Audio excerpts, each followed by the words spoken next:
நீலகிரி மாவட்டத்தில் மழையால் சேதமடைந்த மின் கம்பிகளை சீரமைக்கும் பணியில் ஊழியர்கள் தீவிரமாக ஈடுபட்டு வருகின்றனர். கொட்டும் மழையிலும் மின் சீரமைப்பு பணியானது தீவிரமாக நடைபெற்று வருகிறது. இதுகுறித்தான கூடுதல் விவரங்களை வழங்குவதற்காக நமது செய்தியாளர் அன்பழகன் இணைப்பில் இருக்கிறார். வணக்கம் அன்பழகன், கூடுதல் விவரங்கள். வணக்கம் ரவினா. நீலகிரி மாவட்டத்தில் கடந்த மே 25ஆம் தேதி முதல் இன்று வரை இடைவிடாத காற்றுடன் கனமழை பெய்து வருகிறது. கனமழையால் மாவட்டத்தில் உள்ள பல அணைகள் நிரம்பி துவங்கியுள்ள நிலையில் உதகை, குந்தா ஆகிய இரு தாலுகாவிலும் பலத்த காற்றுடன் மழை பெய்கிறது. இதனால் சுமார் 70க்கும் மேற்பட்ட மரங்கள் வேரோடு சாய்ந்தது. இதனால் குறிப்பாக பல இடங்களில் மின்சார கம்பிகள் மீது மரங்கள் விழுந்ததால் பல இடங்களில் மின் துண்டிப்பு ஏற்பட்டுள்ளது.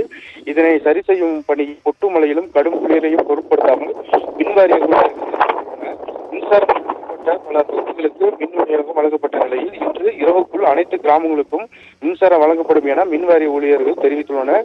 இதனிடையே காற்றின் வேகம் தொடர்ந்து இன்றும் அதிகரித்துள்ளதால் ஆங்காங்கே மரங்கள் விழுந்தன. இதனை இரவு பகல் பாராமல் தீயணைப்புத் துறையினர் வெட்டி சாலைகளை சீர் செய்து வருகின்றனர். ரவீனா,